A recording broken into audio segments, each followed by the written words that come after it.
Muy buenas noches, muy buenas tardes y muy buenos días desde la ciudad de Berlín y tras unas más que merecidas y necesitadas vacaciones, comenzamos la transmisión número 176 de Demoliendo Mitos de la Política en vivo.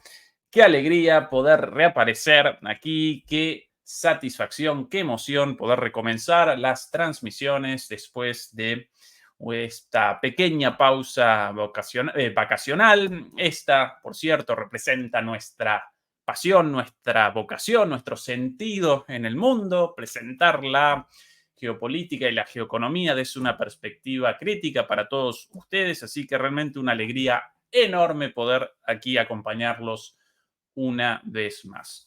11:16 de la noche aquí, una noche apacible. Por cierto, recuerden, por favor, acompañarnos con el like, lo cual nos ayuda mucho contra la censura permanente en esta, como en otras plataformas también.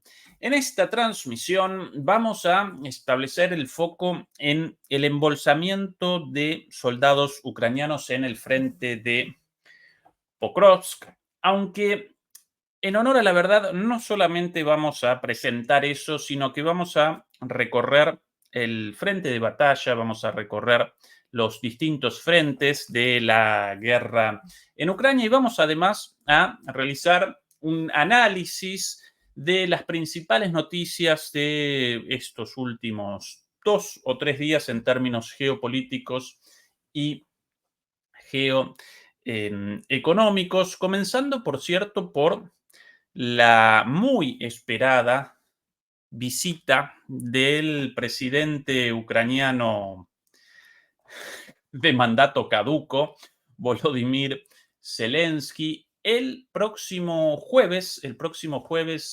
26 a Estados Unidos, más concretamente una visita presidencial al presidente en funciones, Joe Biden, de mandato no caduco, pero de cabeza caduca, de capacidades cognitivas caducas.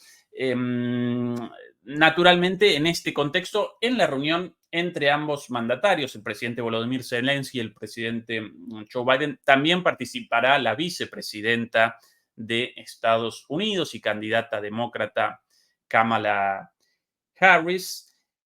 En, en esa reunión, por cierto, en la quinta visita de Zelensky a Estados Unidos, nada más y nada menos, en esa quinta reunión el próximo jueves 26, Zelensky habrá de presentar finalmente su tan esperado y tan publicitado plan para la victoria. A propósito de esto, cuánta estupidez. El plan para la victoria, la fórmula de paz.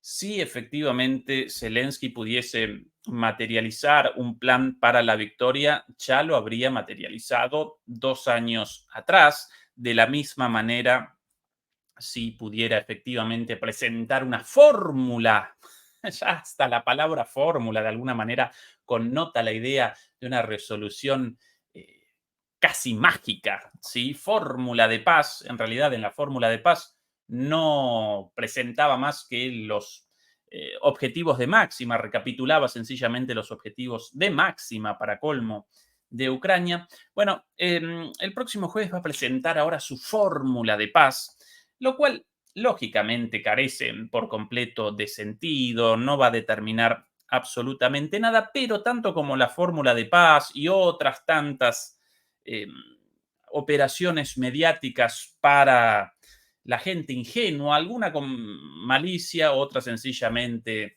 con ingenuidad, con desconocimiento y naturalmente manipulada por los grandes medios para que todo el mundo aparezca expectante, aparezca a la espera de esa fórmula de paz.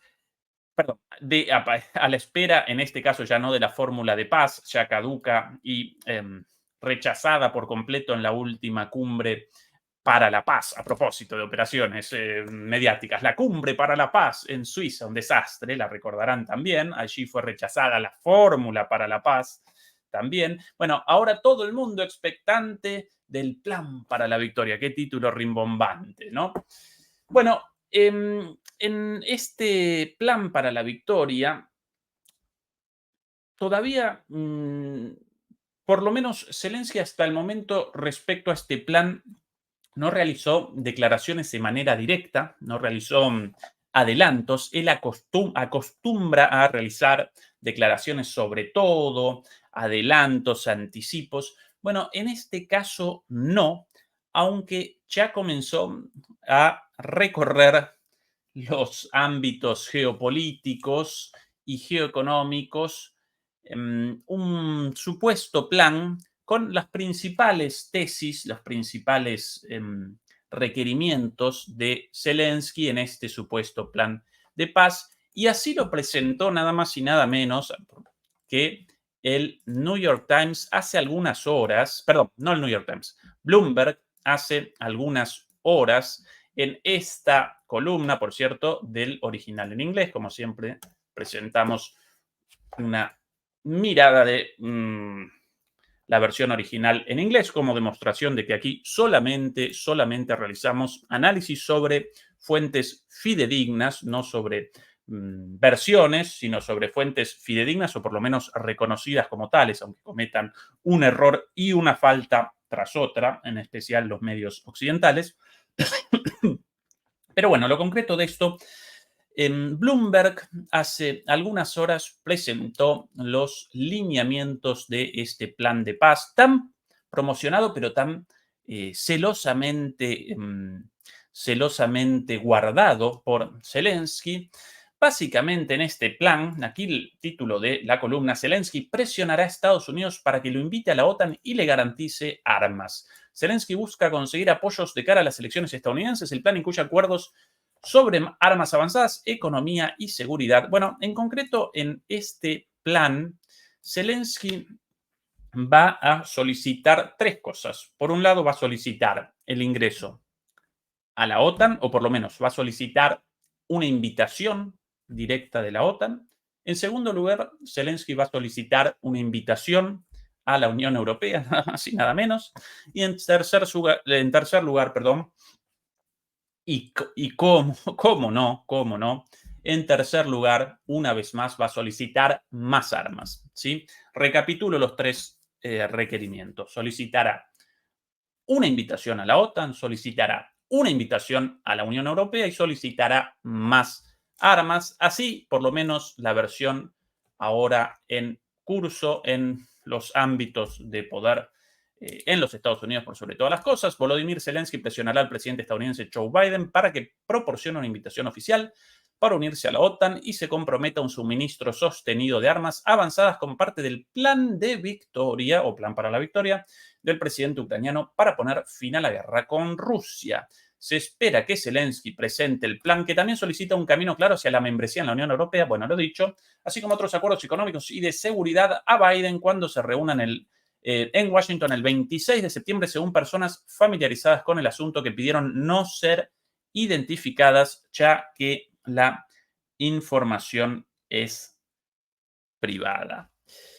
El supuesto plan en cuestión, ¿en qué medida esto, aún en el altísimamente improbable caso de su aprobación, en qué medida esto determinaría la victoria de Ucrania y el fin de la guerra? Bueno, eso solamente puede responderlo Zelensky, porque de ningún modo más armas determinarán el final de la guerra, sino precisamente lo contrario, su postergación hacia un final, por el momento, irrefrenable, ineludible con la derrota militar de Ucrania. Lo mismo el ingreso a la Unión Europea y lo mismo también el ingreso a la OTAN. Pero lo interesante de aquí, queridos demoledores y demoledoras, aparece en las consecuencias inmediatas de este plan, incluso antes de su presentación el próximo jueves, porque en el contexto de esta operación propagandística, esta operación de relaciones públicas relativas al plan, Ucrania comenzó y ahora sí, el foco nuevamente de la cámara en nosotros. Perfecto. Ucrania comenzó a partir de esto con una serie de ataques en este marco y aquí vamos a realizar un análisis de los ataques contra distintos objetivos militares y civiles rusos en la retaguardia rusa, en la retaguardia profunda rusa, llevados a cabo desde el pasado jueves, desde antes de ayer. Seguramente recordarán el de hace 2 días, el primero de ellos en este, por aquí, en este arsenal. Me ayudará hace unos días, no hoy, así que por aquí. Me ayudará la suerte en la búsqueda, aquí a unos kilómetros de Berlín. De Berlín, de Moscú. Aquí en Toropets, seguramente en realidad, aquí arriba. Ahora sí. Un arsenal, si no recuerdo mal, de los años 50 o de los años 60, con aditamentos posteriores y una gran explosión. Vamos a eso ahí, con algunas imágenes más. Una gran explosión, aunque de ningún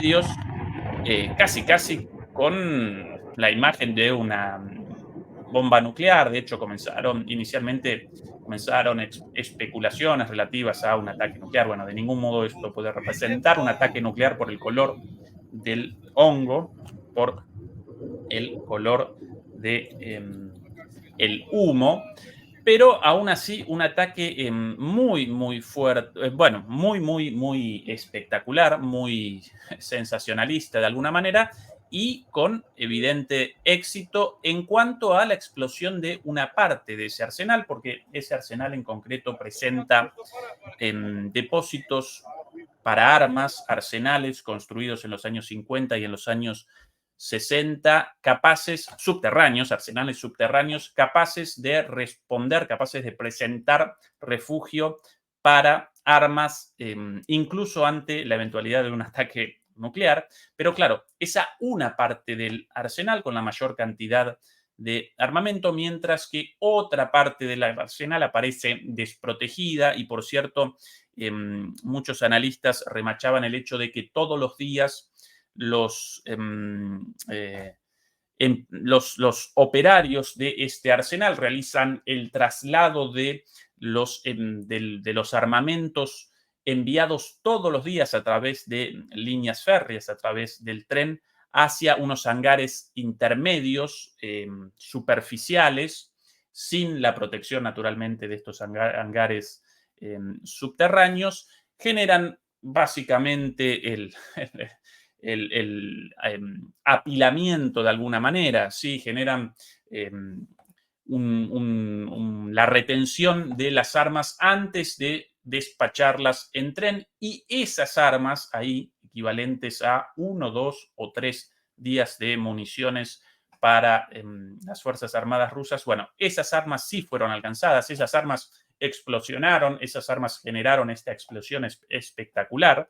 Atención a el nivel de potencia de fuego de Rusia para que las municiones de 1, 2 o 3 días en un solo arsenal de docenas de arsenales a lo largo de toda Rusia. Este es uno importante, pero de ninguna manera el único. Esa cantidad de armas solamente generase semejante explosión. Pero bueno, lo importante de acá, más allá de esto, y si no recuerdo mal por aquí también, alguna otra imagen muy espectacular del arder de estos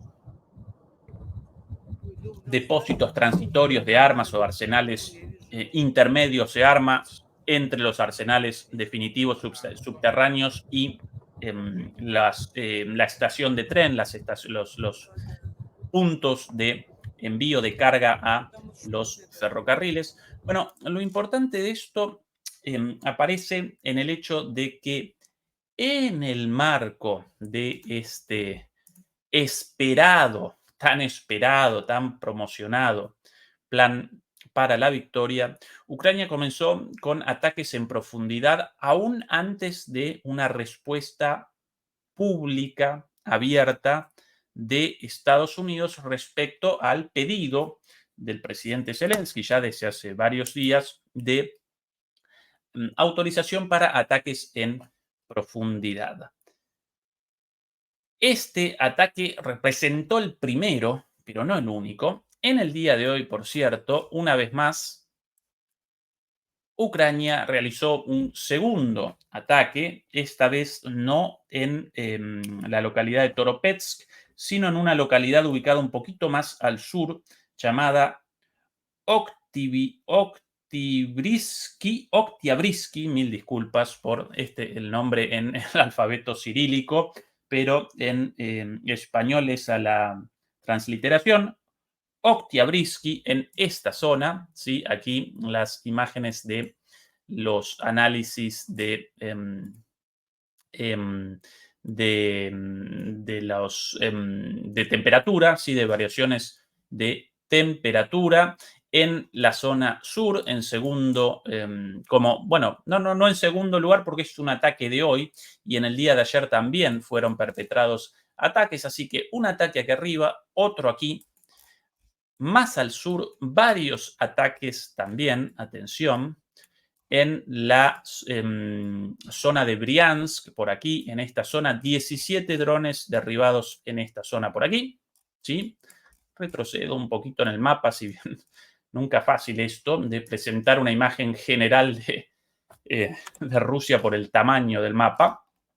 Bueno, así que por aquí los primeros, por aquí los segundos, en realidad no los segundos en términos cronológicos, pero sí en términos de nuestro análisis de norte hacia sur. Por aquí los terceros en Briansk, esto del día de hoy, y también del día de hoy, un poquito más cerca del frente, el derribo aquí también en Kolodnoe, el derribo de un dron ucraniano, un misil, esto una cosa relativamente nueva, todavía no conocida como parte del arsenal ucraniano, no porque porque los rusos carezcan de misiles drones, pero sí aquí por primera vez los rusos realizaron el derribo de un misil dron de fabricación ucraniana hasta ahora desconocido. Esto el día de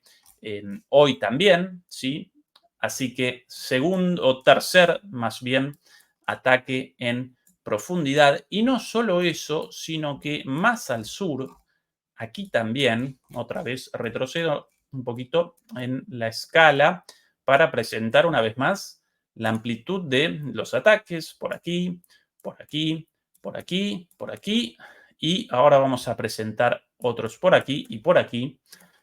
En el día de hoy, también ataques en un lugar llamado Tijoretsk, aunque aquí todavía nadie, ningún medio ruso presentó esta noticia con información relativa al objetivo alcanzado. Evidentemente aquí una explosión también muy grande, así que alguna especie de arsenal también de armas, supuestamente esto también con drones. Y finalmente, más al sur, en el sur de la ciudad de Krasnodar, otro ataque más, ya el quinto, ¿no? De los marcados más arriba, los dos arsenales, los dos puntos de intercepciones de drones, incluido el dron misil, y estos dos ataques aquí en, una vez más el nombre de esto, en Tijoretsk, y un poquito más abajo al sur de Krasnodar. Bueno, 5 ataques en profundidad, en pleno territorio ruso, en el marco de la espera de la reunión, ¿sí? En el contexto de la tensa calma a la espera de la reunión del próximo jueves 26 en la Casa Blanca entre Zelensky, Biden y Harris, y la eventual presentación o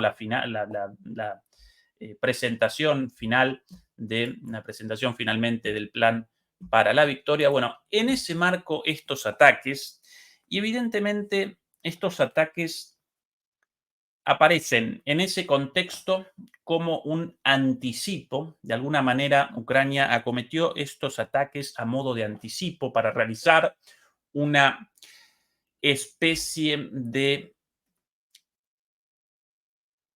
demostración, anticipo, piloto. Los podríamos caracterizar como ataques pilotos, como ataques de demostración para poder presentar el plan para la victoria el jueves con una demostración de la capacidad de Ucrania de realizar ataques en la retaguardia profunda y como una forma de generar de alguna manera presión para que Estados Unidos finalmente convalide más ataques de este tipo, ya no con drones supuestamente ucranianos y fabricados en Ucrania, algo completamente inverosímil. Obviamente cualquier dron de estas características presenta tecnología occidental, sino directamente fabricación occidental, pero bueno, supuestamente fabricados en Ucrania, sino que con esto quieren generar presión para que Estados Unidos convalide ataques de este tipo con sus propios misiles. Por otro lado, cuidado, porque algunos analistas un poquito más mal pensados, y qué fea y qué incorrecta gramaticalmente esa expresión, pero bueno, quizás la más adecuada en este caso, peor pensados o más mal pensados que nosotros, o por lo menos que este análisis recién referido. Bueno, algunos analistas un poquito más cínicos están ya estableciendo el foco en la posibilidad de que estos ataques recién referidos no hayan sido realizados con drones ucranianos, si hechos en Ucrania o no, en este caso intrascendente, claro que no, pero bueno. Lo importante aquí, muchos analistas están remachando que estos ataques habrían sido realizados con misiles occidentales ya mismo, ¿sí? En este momento mismo, ¿sí? Desde hace 2 días hasta aquí. Nosotros, naturalmente, esto no lo podemos determinar.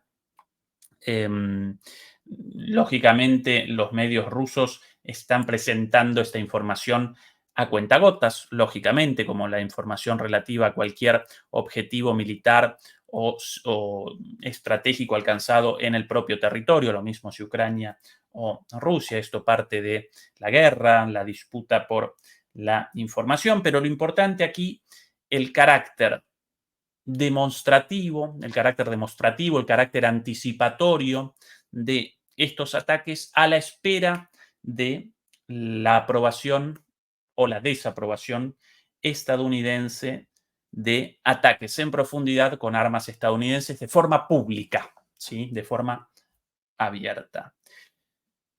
Si quieren nuestra opinión, para mí toda la opereta de el pedido de autorización, las idas y vueltas, el suspenso relativo a la autorización o no, todo eso para mí responde a una estrategia político-mediática, y en realidad este ida y vuelta, estos pedidos de Zelensky enojado, desesperados, las dudas y finalmente las aprobaciones a último momento, las autorizaciones a último momento, todo eso representa un acto de teatro, representa una actuación, y los países de la OTAN y en particular Estados Unidos ya determinaron hace tiempo el ataque con armas propias en la retaguardia rusa, ¿sí? Esa nuestra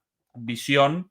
No podemos naturalmente presentar evidencias de esto, ¿no? Nadie puede más que los propios líderes occidentales, o mejor dicho, los propios líderes estadounidenses, pero todo aparece encaminado hacia ese lugar, hacia esa conclusión, y eso, por cierto, connota un riesgo enorme porque Putin respondió muy claramente frente a las versiones relativas a la posibilidad de esta autorización. Él respondió hace unos días muy claramente, y esto lo presentábamos el domingo pasado en esa charla en el medio de nuestras vacaciones balcánicas por Montenegro. Lo presentábamos en la charla con Fernando Moragón. Putin respondió muy claramente: si perpetran un ataque de este tipo, a partir de entonces, para nosotros, la OTAN está participando de manera directa. Está participando de manera directa porque esos ataques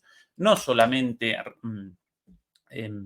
son realizados con inteligencia estadounidense y europea, no solamente responden a las imágenes satelitales provenientes de fuentes estadounidenses y europeas, sino que incluso los propios operadores de esas armas complejas en realidad representan efectivos, representan ingenieros militares estadounidenses o europeos, y por ende reaccionaremos en consecuencia. Esas son las palabras de Putin, quien no acostumbra a realizar declaraciones grandilocuentes, grandisonantes, rimbombantes, no realiza amenazas, pero por lo general, cuando realiza una advertencia, entonces realiza la advertencia en serio.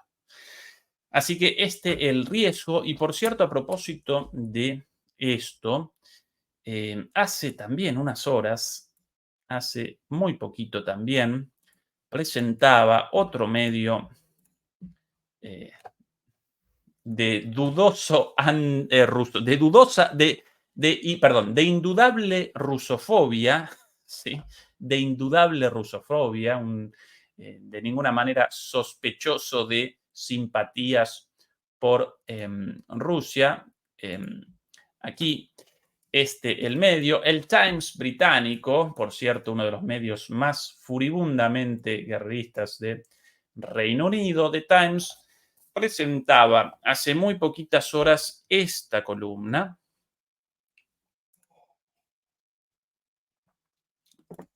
Un acuerdo privado podría permitir a Ucrania disparar misiles hacia Rusia.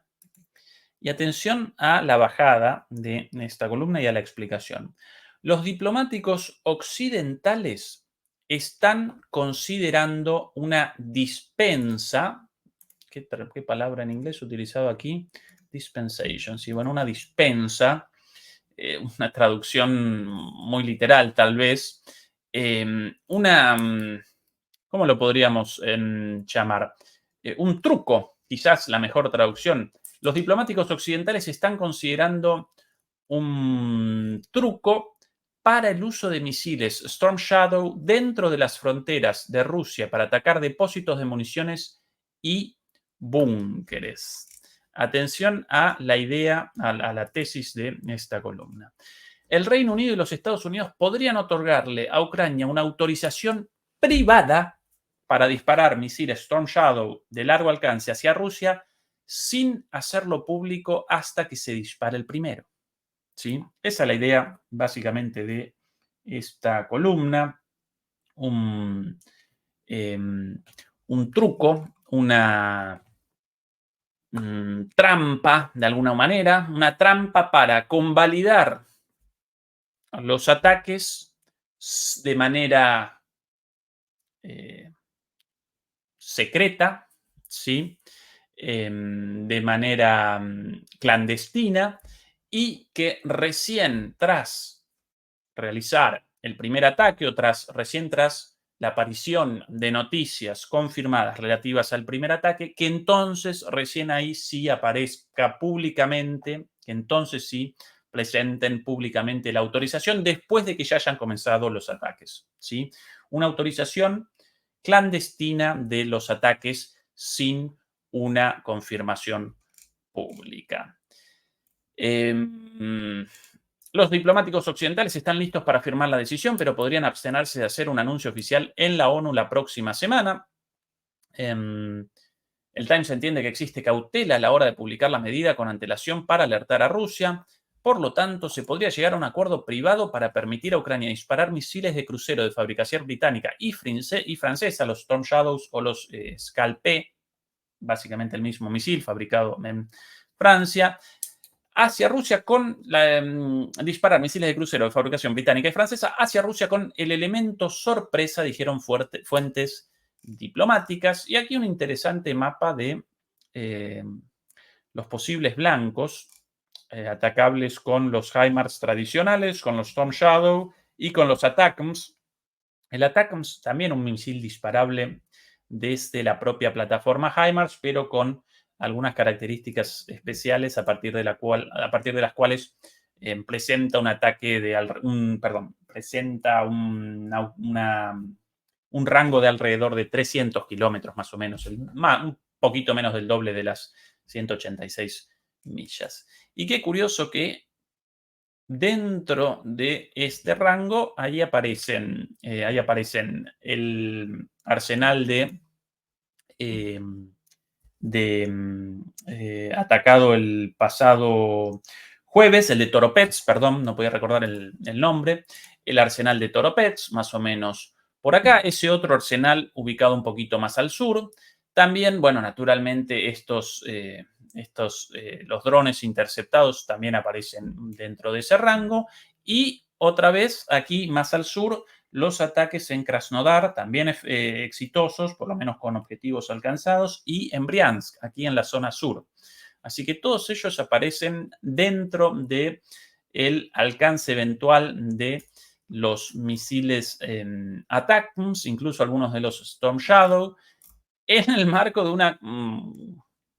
un artículo sobre la posibilidad de un acuerdo privado, estos eufemismos mentirosos de los medios occidentales, básicamente de una autorización clandestina, más que un acuerdo privado, ¿no? Lo de acuerdo privado, de alguna manera, genera una referencia a un acuerdo entre caballeros, un acuerdo privado. Aquí simplemente un grupo de fascinerosos guerreristas e imperialistas determinan comenzar un ataque contra la principal potencia nuclear del mundo, lo cual naturalmente connota un riesgo enorme de un enfrentamiento directo con consecuencias impredecibles para el conjunto de la humanidad en su conjunto.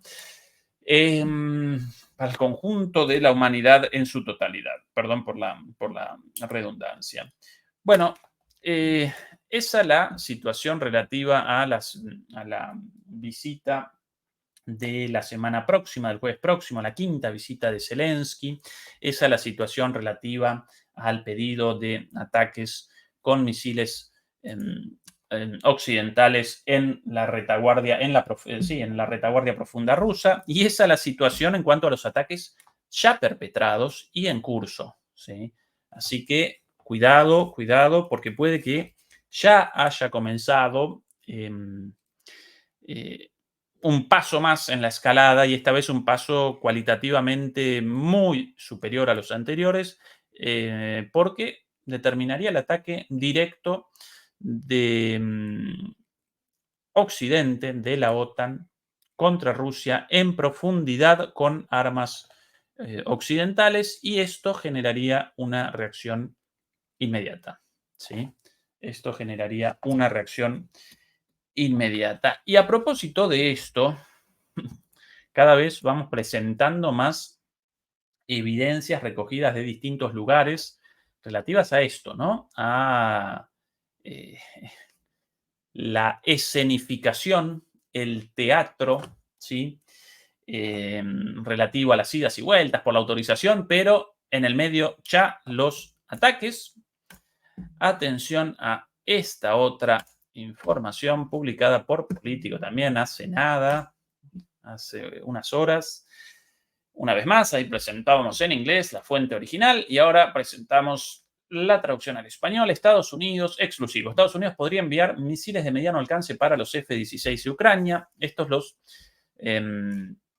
misiles llamados Bueno, en inglés Joint Standoff Weapon, pero por lo general lo llaman por su abreviatura JSOW, una cosa así, JSOW o W, según como llamen ustedes a esa letra, un misil con un alcance medio de algo así como 150 kilómetros, pero claro, lanzado desde el aire, lo cual eh, maximiza su alcance porque concatena el alcance del misil con el alcance aéreo del avión disparándolo, ¿no?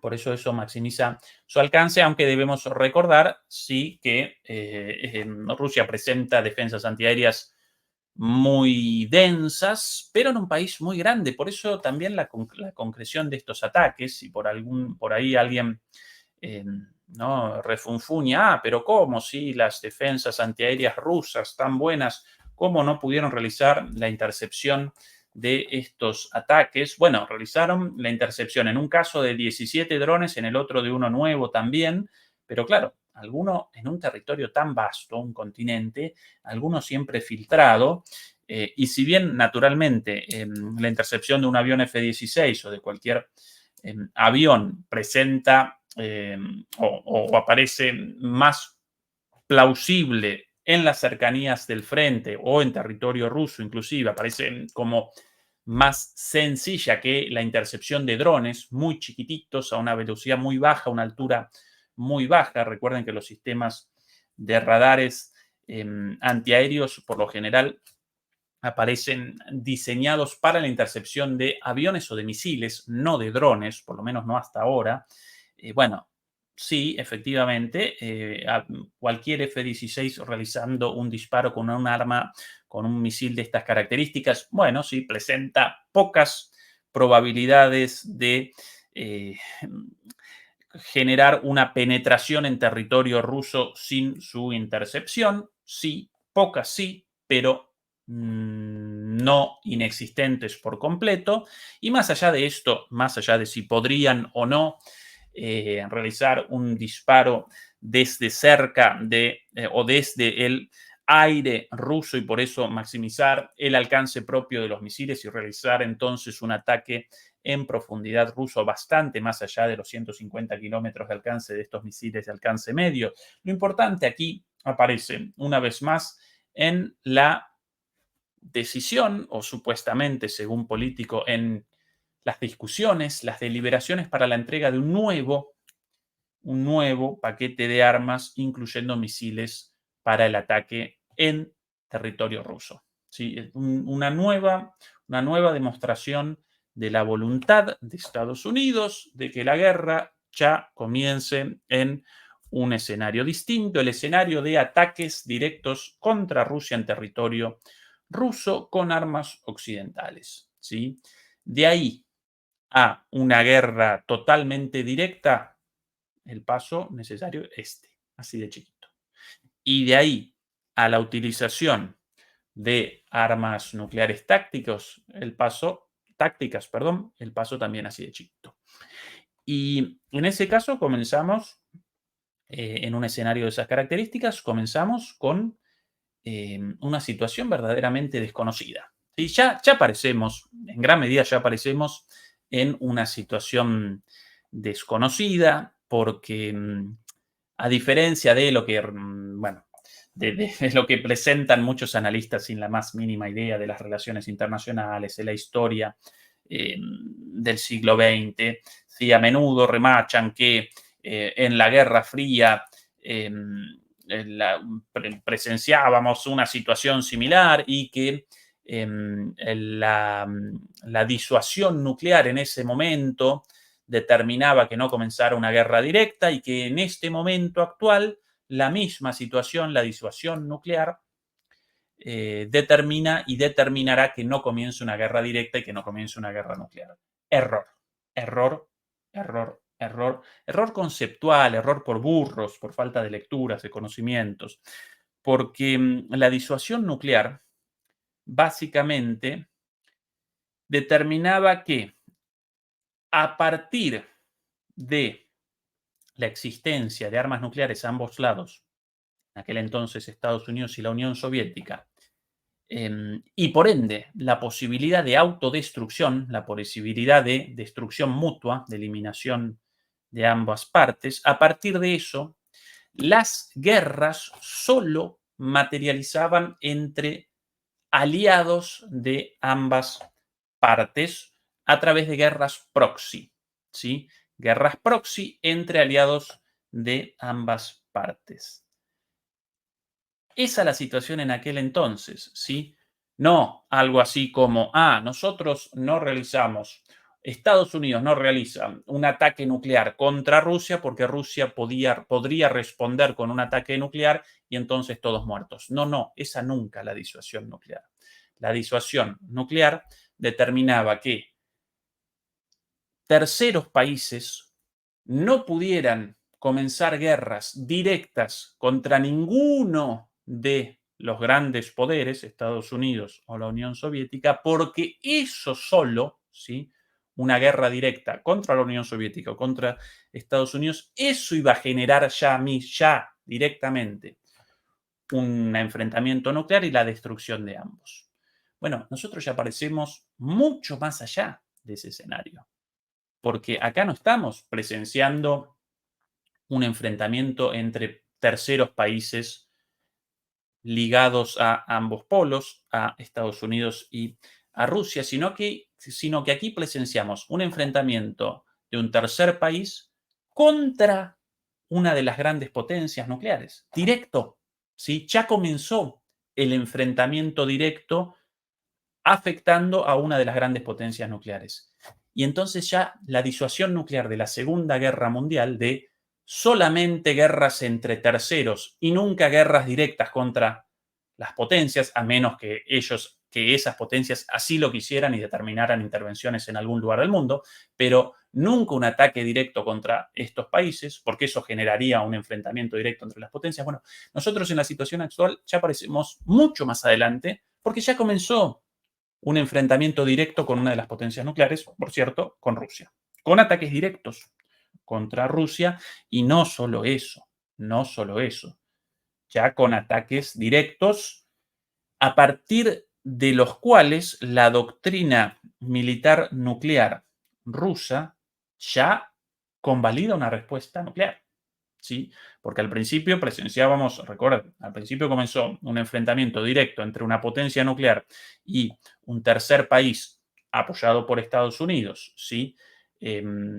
Pero con armas convencionales y sin afectación de el territorio ruso o de infraestructura estratégica vital de acuerdo a la doctrina militar nuclear rusa, pero desde el momento del ataque con drones en profundidad al territorio ruso contra la estación de radares para la detección temprana de misiles balísticos nucleares intercontinentales, ya hace varios meses, hasta, mucho más aún, el ataque contra Kursk en territorio ruso, todos esos puntos ya determinan, según la doctrina militar nuclear eh, rusa, tomada de la soviética básicamente, ya determinan que si Rusia quiere, puede comenzar un ataque en el marco de su propia doctrina, un ataque nuclear.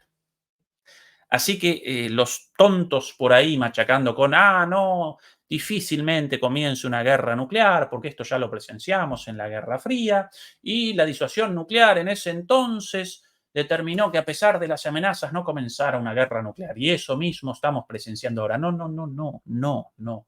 Ya parecemos, como lo llaman los hermanos españoles, varios pueblos más allá, varios pueblos pasados de nuestro destino, ¿sí?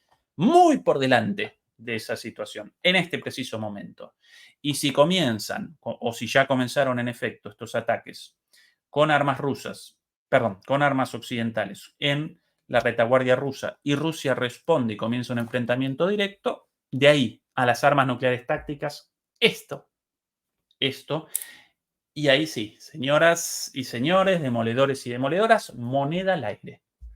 Moneda al aire. Como cuando uno con una moneda al aire, lanzando una moneda al aire y la moneda girando y puede que descienda del lado de la cara o de la seca. ¿Sí? Bueno, esa es la situación.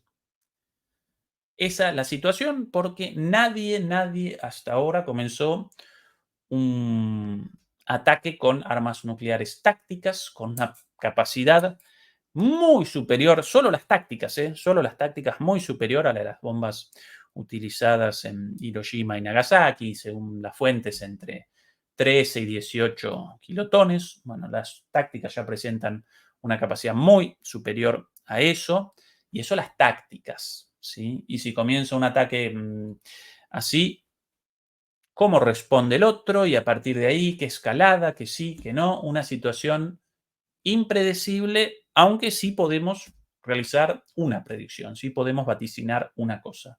Una situación rayana en la locura y el exterminio de la humanidad. A ese nivel no me congratula en absoluto realizar un diagnóstico de este tipo, realizar un análisis de este tipo, tan pesimista, tan bombástico, nunca mejor utilizada la palabra, pero esa es la situación.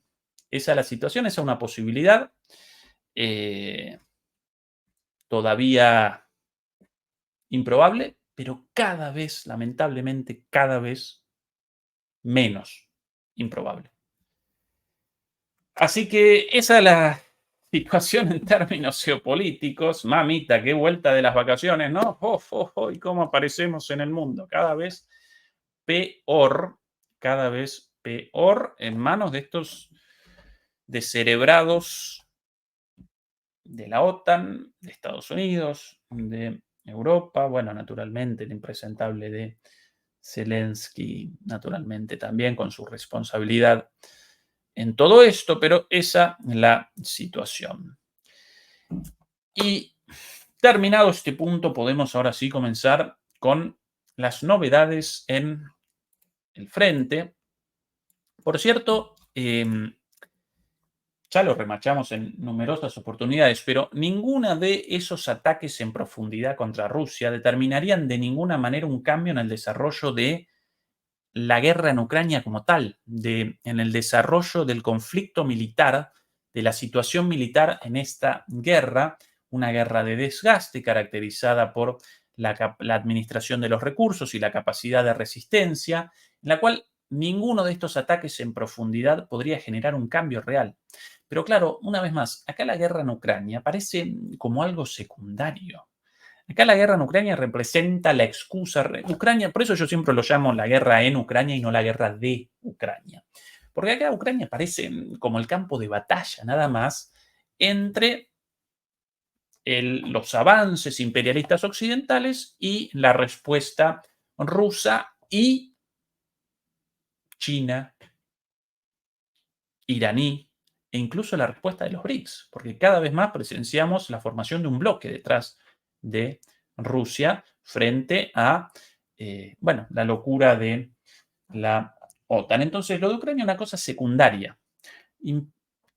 Casi que la autorización o no, la materialización de estos ataques carece de relevancia respecto a la guerra en Ucrania. Ya eso aparece para los halcones neoconservadores, aparece como una cosa secundaria. Acá quieren una guerra directa con Rusia, quieren la destrucción de Rusia y quieren la destrucción de China y quieren el mantenimiento de la hegemonía unipolar estadounidense, pero no pueden, y en ese camino de declive estadounidense todos aparecemos en peligro. Bueno, ahora sí, comencemos este repaso de los frentes. Comencemos un poquito por el frente sur, ¿sí? No tantos días, sino solamente el día exactamente. El día de hoy o el día de ayer, porque ya aquí las 12 o las 0 horas y 4 minutos, ¿sí? Ya comenzó aquí el día de hasta hace poquito mañana, el día domingo. Bueno, primer elemento interesante propio de mención, aquí en Prechistipka, esta localidad tomada por Rusia hace muy poquitito, ¿sí? Con una operación, la recordarán, perdón, la operación no así, sino una operación así, ese el sentido de los tanques rusos provenientes de Novodonetsk, que hace más o menos 2 o 3 semanas. Bueno, el día de hoy una nueva música por cuestiones de copyright. Aquí una nueva operación con blindados y exitosa. Primero adelante, como siempre, un tanque ahí disparando. Detrás, blindados rusos. Una operación exitosa. Y por cierto, una operación exitosa cruzando el río. Ahí la columna.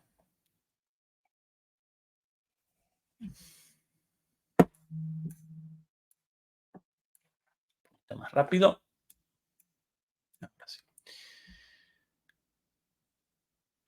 Varios vehículos, la táctica habitual, adelante un tanque y atrás otros vehículos blindados, eventualmente algún tanque más. Esas las posiciones ucranianas, todas ellas tomadas, un enfrentamiento, pero los rusos desembarcan con las tropas de sus vehículos y conquistan la posición. Bueno, esa básicamente no mucho más en este video. Como consecuencia de eso, la captura de un contingente de soldados ucranianos. Aquí los soldados ucranianos capturados, afortunadamente respetadas sus vidas como combatientes. Y no solo eso, sino que por otro lado también en el intento de... no, perdón. Esta otra parte de... Perdón, pausa. Es el ataque en esta dirección, pero posteriormente, unas horas después, un ataque ampliando el frente y aquí las imágenes, estas tremendas, esto de un BMP, un transportador de tropas, un blindado ruso. Primero avanzando, disparando contra estas posiciones en el sur.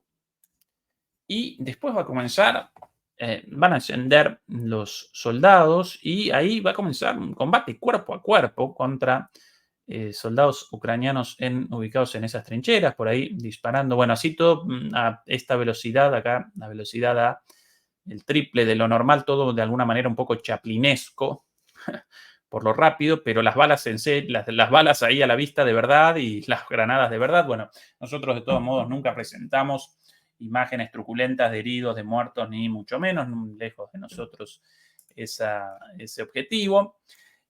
Así que por aquí este avance interesante. Después otra cosa interesante también aquí, la destrucción de, esto también del día de hoy, de un blindado ruso, eso relativamente intrascendente por la norma, de un tanque, no de un blindado, de un tanque ucraniano, pero esto es lo más interesante.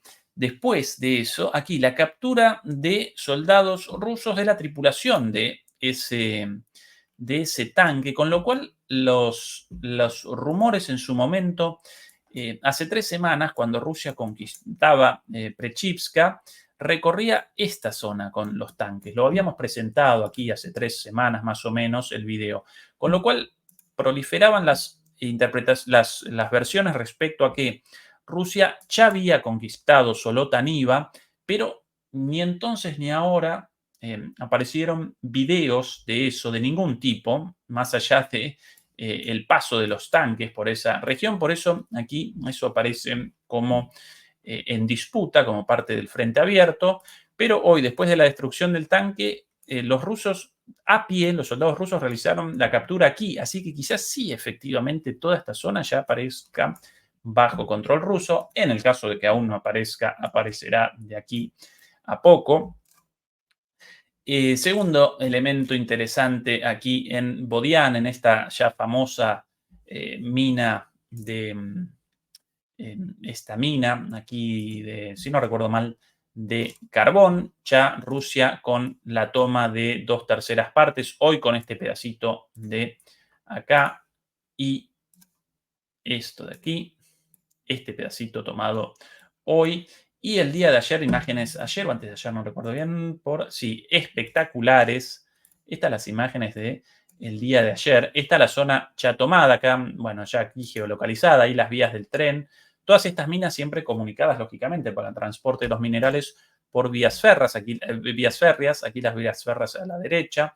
aquí la mina y aquí unos soldados abandonando muy, pero muy rápidamente el edificio en esa mina, como si apareciesen a la espera de algo. Estos muchachos establecieron una carga de explosivos considerable con el objetivo de, ahora lo van a presenciar, esto del día de ayer. Atención al edificio principal de la mina. ¡Pumba! Abajo, amigo. Bueno, esa es la voladura del edificio principal. Evidentemente los rusos no quieren la posibilidad de una retoma de una posición fortalecida y en altura como esa, por ende la decisión de la destrucción. Realmente espectaculares las imágenes de la voladura, ¿eh? Y completamente destruido el edificio aquí antes. Bueno, ¿por qué lo importante de esto, más allá de lo espectacular de esta imagen? Bueno, aquí la destrucción de algún vehículo. ¿Por qué? Porque aquí estamos cada vez más presenciando lo dicho una y mil veces aquí en muchas transmisiones, incluso muchas transmisiones con Fernando Moragón, con Juan Antonio Aguilar y compañía, frente a las dificultades para la captura de esta fortaleza llamada Buledar, la cual, por cierto, a pesar de que Rusia, después de 3 intentos fallidos, se captura y un cambio en la estrategia, no abandona los bombardeos. Aquí los bombardeos de esta superfortaleza, Buledar, ahí bien visible. Bueno, cada vez más clara nuestra, bueno, la consecución de lo que nosotros vaticinamos aquí hace mucho tiempo. Ante las dificultades para una captura directa, ¿cuál es el objetivo? Una operación de cerrojo, una operación de embolsamiento para determinar el sitio de Buledar y que o bien deban abandonar los soldados ucranianos Buledar antes del cierre del embolsamiento o eso lo lógico en términos militares, ningún sentido en la permanencia ahí para una muerte heroica, pero sin ningún significado militar, más que la pérdida de recursos valiosísimos en una guerra de desgaste. Pero recordemos que en el caso de Ucrania las decisiones no responden a menudo a objetivos militares, sino a objetivos políticos y a decisores políticos. Así que ya deliberan los analistas militares sobre el, el futuro curso de acción de Ucrania al respecto, si determinarán el retroceso, la salida de las tropas ucranianas antes del cierre de este embolsamiento o si, como tantas otras veces, Bakhmut, Avdiivka, bueno, y así, cuantas más, o si eh, Zelensky determinará una defensa hasta la muerte. Sí, una defensa pírrica hasta el último ucraniano en Buledar y la permanencia ahí con un mero objetivo propagandístico, mediático, a costa de la vida de los soldados sin ningún sentido militar. Posible considerando lo visto hasta ahora. Así que esas las novedades, esas las novedades en la zona sur, por estos lados. Podemos un poquito más arriba ya comenzar con Pokrovsk. Bueno, novedades en Pokrovsk y el tan anunciado embolsamiento. Primero, novedades de los últimos días, ya que no pudimos presentar en estos últimos días por las vacaciones todo. Bueno, primero, la captura ya definitiva de todo Ukrainsk en tiempo récord, ¿sí? Ciudad muy, pero muy importante para lo que vamos a presentar en un ratito. Y no solamente importante la captura total de Ukrainsk confirmada, sino esto por sobre todas las cosas.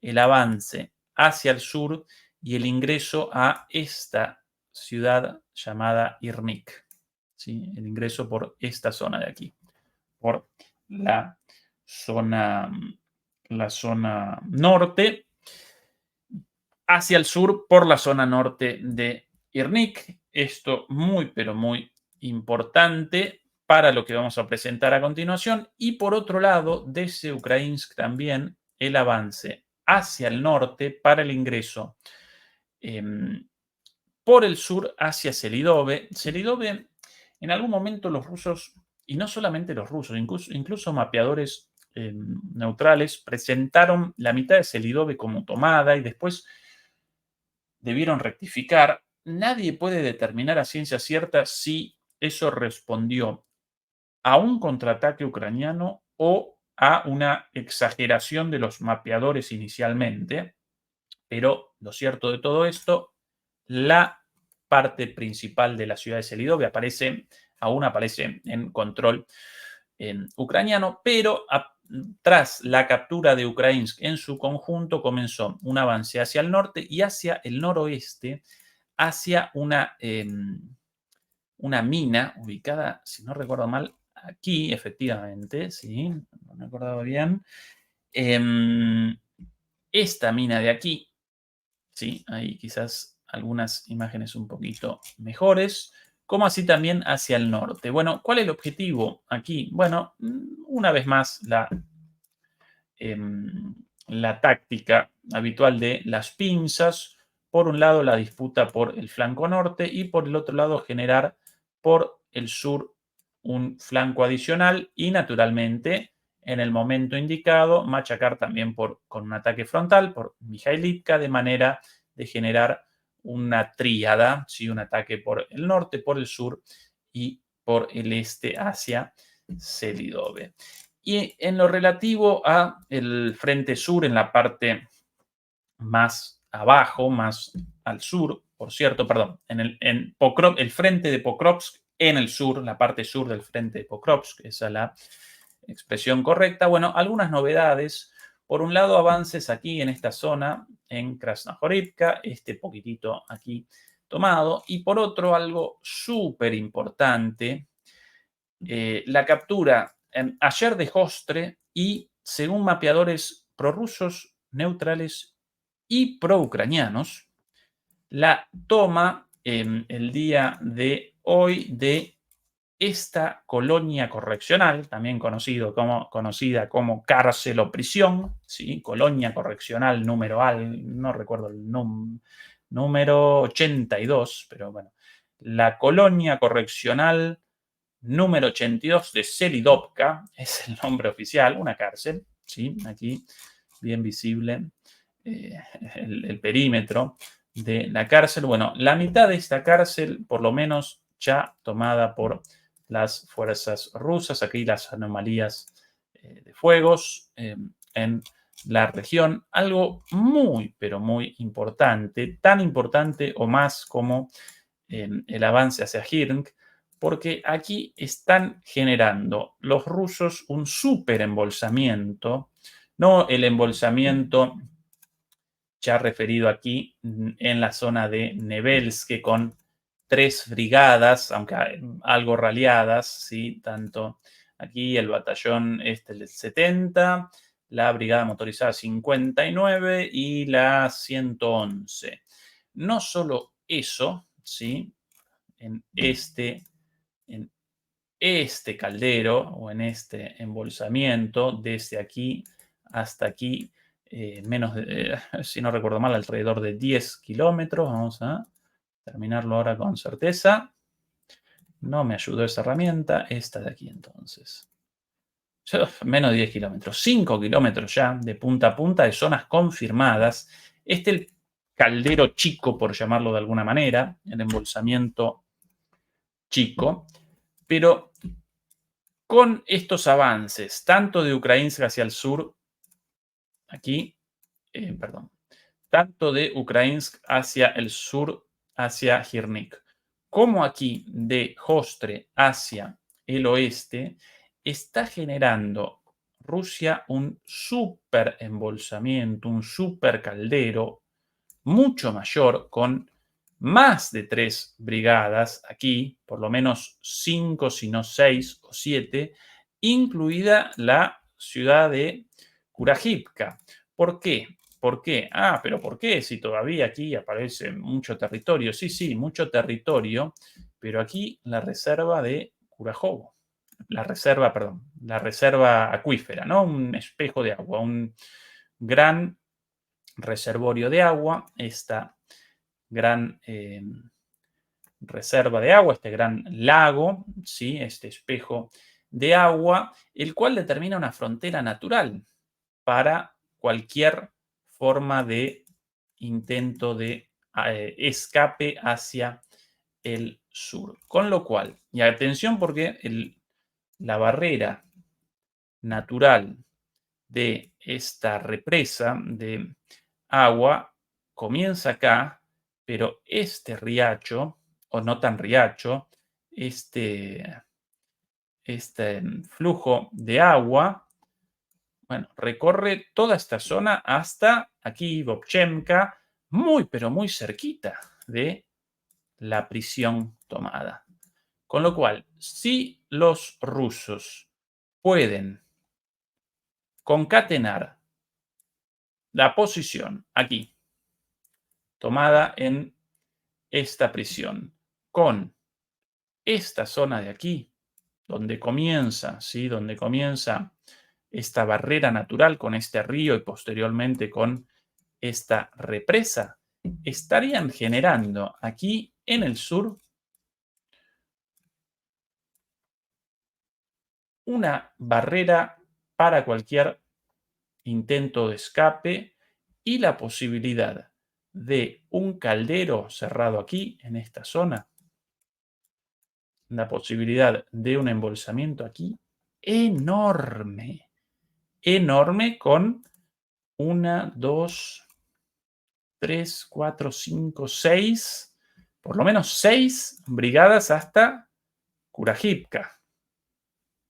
6 brigadas hasta Kurajivka en la zona más cerca de Pokrovsk, en la zona más caliente de la guerra. Eso connotaría un golpe tremendo para Ucrania. Claro que los ucranianos están conscientes de esto, por eso los envíos de refuerzos de los últimos días y las batallas pírricas libradas por las tropas ucranianas para el sostenimiento de este embolsamiento lo más posible mientras de alguna manera maximizan las defensas en Pokrovsk. La caída de Pokrovsk, esto ya lo presentamos muchas veces, la caída de Pokrovsk prácticamente determina el fin de eh, eh, los combates en Donetsk, ¿sí? A partir, o por lo no el fin de los combates, pero determina el resultado de los combates en Donetsk. Vamos a presenciar combates posteriormente, pero ya parecen sellados ante la caída de Pokrovsk. Y a su vez, la resistencia en Pokrovsk, la capacidad de defensa de Pokrovsk, en gran medida en este momento responde al aguante, a la resistencia de las tropas ucranianas a este embolsamiento ruso.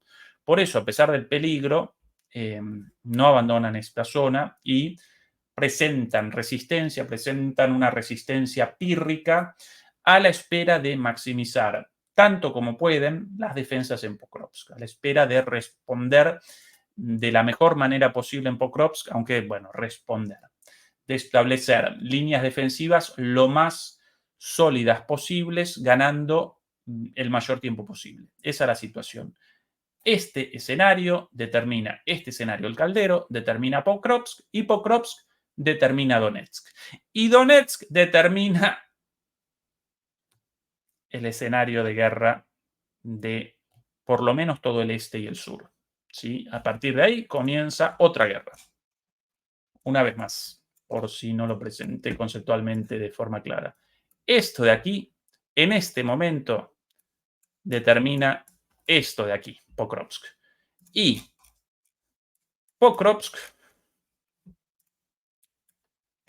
vamos a, sin, perdón, ahora sí, un poquito menos de referencias.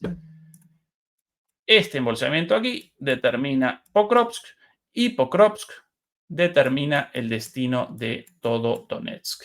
Esto aquí, Donetsk. Y Donetsk, a su vez, determina la guerra en su conjunto, porque una vez tomado Donetsk, de ahí hasta Dnipro, prácticamente nada, con la excepción aquí de Pavlograd, aquí esta zona plana, playa, sin defensas, con las tropas ucranianas agotadas aquí, bueno, prácticamente aparecen indefendible, aparecen indefensa. Una vez terminado esto y comenzado un avance hacia el este, para mí, indudable, la Rusia, indudable, indudable en el sentido de que una vez caído Donetsk, de ninguna manera Putin va a abandonar la oportunidad de un avance hacia el este y la posibilidad, naturalmente, de Zaporizhia. Eso es lo que quería. Es el pedido de Putin, lo recordarán, en aquella conferencia en el Ministerio de Relaciones Exteriores, cuál sus condiciones para el inicio de las negociaciones. Bueno, la entrega de Donetsk, de Zaporizhia, esa es una novedad, aquí de Gerson y un poquito más arriba el pedacito infinitesimal, esto bueno, casi simbólico acá el pedacito restante de Luhansk, que lo van a conquistar de cualquier manera de aquí a poco. Eso antes de Kursk, ¿no? Seguramente ahora querrá un pedacito por acá o un pedacito más grande, porque va a recordar Putin, no, si ustedes comienzan o comenzaron ataques contra mi territorio, yo ahora quiero una zona de seguridad. Así que esto seguramente también lo va a querer. Y lo que para mí, como así también para Fernando Moragón, como así también para Juan Antonio Aguilar, como así también para Jesús López Almejo, con quien realizamos una charla hace algún tiempo también sobre este tema, para mí Rusia, o para nosotros, para todos nosotros, Rusia también va a querer las joyas de la corona, todo esto, las joyas de la corona no por este territorio aquí, como así tampoco por este territorio aquí, sino las joyas de la corona por esto de aquí.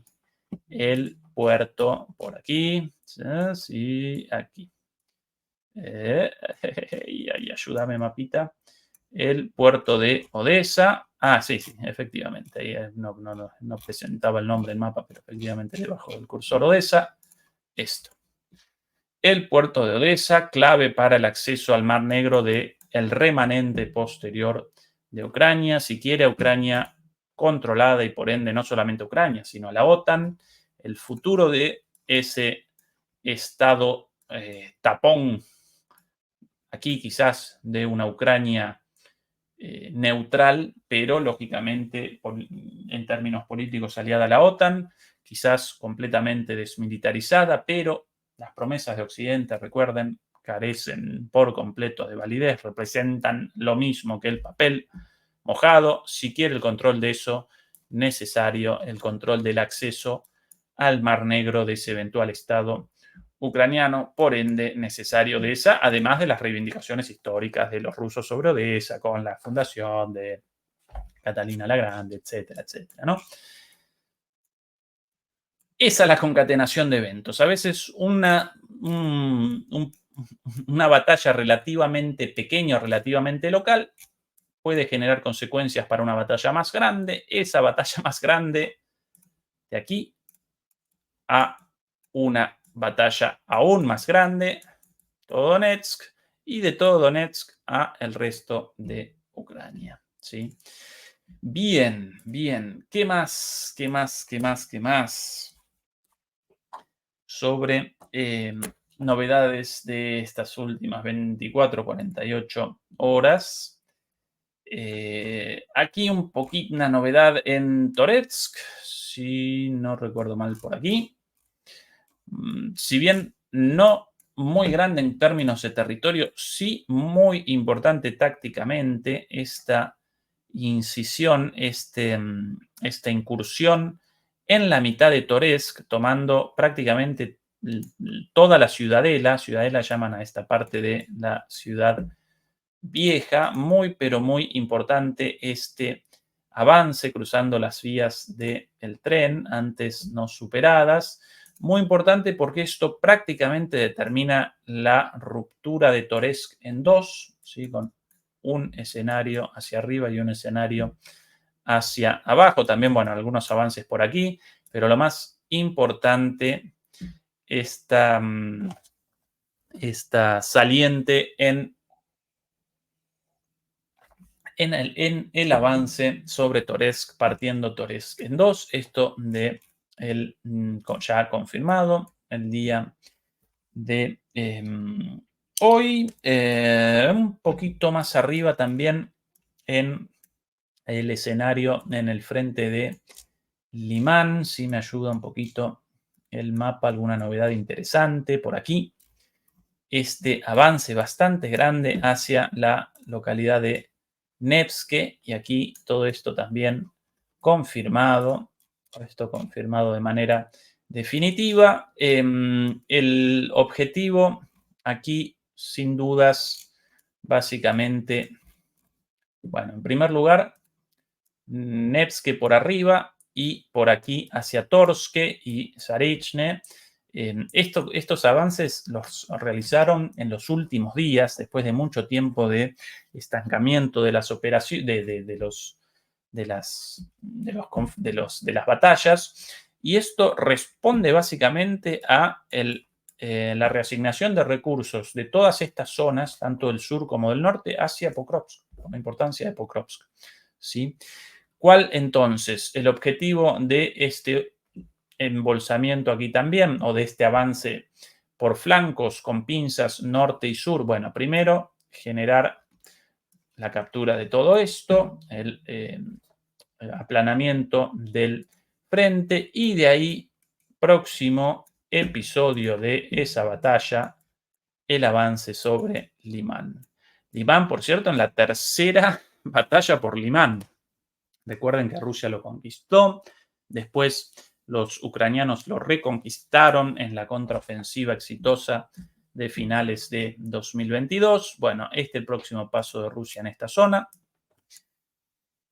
Y más arriba, en Kursk, y presentamos Kursk por última vez antes de las vacaciones, así que ya bastante tiempo atrás, pero todo lo dicho hace 3 semanas, todo cumplido. Rusia reconquistaría tarde o temprano, y en este caso más temprano que tarde, todos estos territorios de esta operación sin el más mínimo sentido militar, una operación publicitaria, propagandística y con un solo objetivo militar nunca confesado y altamente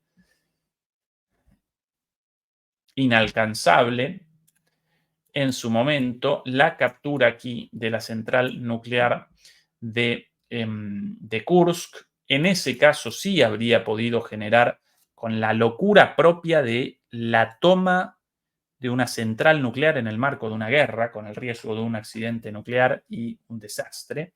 Es el grado de locura de Occidente en esta guerra. Es el objetivo, por eso inicialmente los avances todos aparecían encaminados hacia aquí, y hasta aquí el último punto, el punto más profundo tomado por los ucranianos, ya reconquistado. A partir de entonces, como no pudieron eso, y difícilmente hubieran podido eso, bueno, comenzaría Rusia a reconquistar esto ante la imposibilidad de los ucranianos de establecer posiciones defensivas sólidas con sus respectivas fuentes logísticas de aprovisionamiento, y en efecto ya abandonaron prácticamente todo el flanco izquierdo, todo el flanco occidental, ya fue reconquistado por Rusia, toda la parte está completamente confirmada, y según los últimos reportes hasta aquí, el avance el día de hoy de las tropas rusas hasta casi esta localidad de Sverdiklovo, cruzando este río. Por otro lado, novedad interesante, la confirmación aquí en esta pequeña localidad de Malaya Lonka. Todas las localidades en esta ofensiva ucraniana en Kursk, todas pequeñas, aquí ninguna. La ciudad más grande, si no recuerdo mal, esta de aquí, Sucha, con algo así como 3.600 habitantes, lo mismo que nada, bueno, sin ningún valor estratégico de ningún tipo. Bueno, una locura desde todo punto de vista. ¿Cuál es la novedad? La confirmación de la permanencia de Rusia en esta localidad. Esto lo conquistaron o lo reconquistaron los rusos hace más o menos 2 semanas y a partir de entonces los ucranianos quisieron una contraofensiva por los flancos, sí, pero a pesar de reportes de canales pro-ucranianos respecto a el cierre de ese caldero, el cierre de ese embolsamiento, acá la confirmación de que los rusos todavía parecen en control de esta pequeña localidad. ¿Por qué? Por la salida aquí de este dron. Atención a la salida del dron. Es el lanzamiento del dron, por ende, esa posición controlada por los rusos. Y aquí estos edificios, estos edificios alargados, básicamente ubicados en esta zona. Desde ahí lanzado el dron y el impacto del dron, bueno, un poquito recorre, no mucho, ¿sí? Y el impacto aquí, por eso el mismo video, el impacto aquí. Así que aquí los rusos y aquí los ucranianos y en el intento de embolsamiento, acá una respuesta rusa, no muy claro efectivamente el porqué de esta forma de la respuesta en este video, pero acá en algún momento visibles hay las operaciones de Rusia en esta zona, o bien respondiendo a este intento de encerrona, de embolsamiento, o bien para generar una salida posible a esto, o bien para el aumento de las operaciones en profundidad hacia el sur oeste. Lo cierto, ¿cuál es el objetivo aquí ideal para Rusia? Básicamente la posibilidad de avances en mayor profundidad desde esta localidad y el cierre hacia arriba de esto y esto, de manera de generar la ruptura de todo el frente norte de la incursión en Kursk, ¿sí? Así que esas las novedades en el frente de batalla. Recorro la lista para determinar si no aparece nada en el tintero. No, del frente en principio no. Como cierre quiero presentar las delirantes palabras de Borrell del día de hoy en español, esto en una entrevista en español, el reconocimiento de algunas cosas mencionadas aquí en este canal en numerosas oportunidades. Y por cierto, antes de presentar eso, por favor, demoledores y demoledoras, recuerden acompañarnos con el pulgar arriba, con el like. Eso nos ayuda muchísimo en la difusión de nuestros videos, de nuestras transmisiones, y de esa manera nos ayudan contra la censura permanente, ¿sí? 3.500 demoledores y demoledoras conectados y 2.200 likes, más de 1.000 likes abajo. Por favor, simplemente ese clic nos ayuda a nosotros un montón. Así que, por favor, ese es nuestro pedido desde aquí. Y aquí Borrell hablando en español sobre respondiendo, ¿estamos en guerra o no? Y respondiendo algunas cosas dichas aquí hace tiempo sobre la situación de Occidente. Atención a las palabras de este impresentable ya en sus últimos días antes de abandonar su cargo como jefe de la diplomacia europea, un mandato verdaderamente, una gestión, caracterizarla como lamentable, casi que representaría una caracterización excesivamente positiva, más que desastre, una gestión verdaderamente trágica, paupérrima, vergonzosa, canallesca, esa es la palabra, una gestión canallesca, quien debería motorizar la diplomacia, preconizar la resolución diplomática de los conflictos. Desde el inicio machaca y machaca con guerra y más guerra, más armas para Ucrania, prolongación de la guerra hasta el último ucraniano, la posibilidad de una guerra nuclear y después, bueno, en el caso de la guerra en Palestina, en Gaza y la masacre contra los civiles gazatíes, con la cínica posición de, ay, pobres los gazatíes, pobres los palestinos, pero con validar no solamente ya establecer una política clara de sanciones o de acciones en contra de las barbaridades hechas por Israel, sino directamente convalida el envío de armas para que Israel después perpetre las masacres. Recuerden que en segundo lugar, después de Estados Unidos, aparece en Europa y en particular Alemania como el principal proveedor de armas a Israel. Así que es el cinismo en ese caso. Así que en un caso, un canalla y en el otro caso, un cínico hijo de su madre. Por si no parecía clara nuestra posición respecto a este impresentable, bueno, esa nuestra posición. Este señor hispano-argentino o argentino-español, porque hace algunos años aquí una pena compartida con los hermanos españoles, porque desde hace algunos años este tipo también con la ciudadanía argentina, increíblemente, por un abuelo de él viviendo en Argentina, bueno, la solicitó y solicitó la ciudadanía argentina y estúpidamente Argentina, bueno, realizó la concesión de la ciudadanía. Yo aparezco a favor de la concesión de la ciudadanía argentina a las personas de bien interesadas en una vida de bien en Argentina, pero a este impresentable no, a este no, a todo el resto del mundo sí, a este hijo de su madre no. Así que aquí nuestro compatriota compartido entre España y Argentina, el señor, el jardinero del mal, Josep Borrell. De guerra no, porque no estamos en guerra, ni lo queremos estar, pero todavía no tomamos suficiente conciencia del entorno geopolítico en el que vivimos. Y Draghi lo acaba de decir en un informe, tenemos un retraso tecnológico muy importante. Bueno, primera confesión, tenemos un retraso tecnológico muy importante en términos militares, dicho aquí 1000 veces, qué locura Europa en esta guerra. Sí, ya de por sí una locura una guerra contra Rusia de cualquier modo, pero más aún con la debilidad militar de En un Europa. momento en el contexto geopolítico se vuelve muy amenazador. De manera que cuando llegue la guerra en Ucrania y prometemos a Ucrania que le vamos a dar 1 millón de proyectiles del 155, pues lo decimos sin saber si podemos. Y luego resulta que no podemos.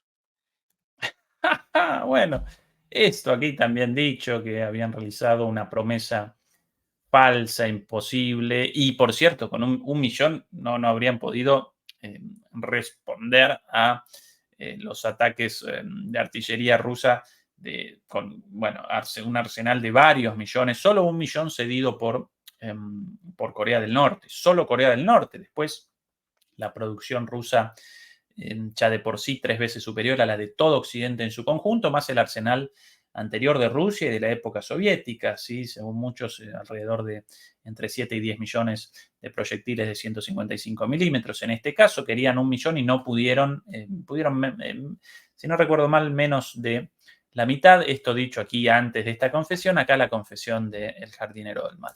Porque no hemos sido capaces de cumplir con este target. Hemos aumentado nuestra producción muchísimo, pero estamos lejos de ser capaces de reponer el stock de nuestros ejércitos. Estamos lejos de dar a Ucrania toda la ayuda que necesita y dar frente a los conflictos potenciales y, sobre todo, a preparar el futuro con las tecnologías de mañana, que ya son las de hoy.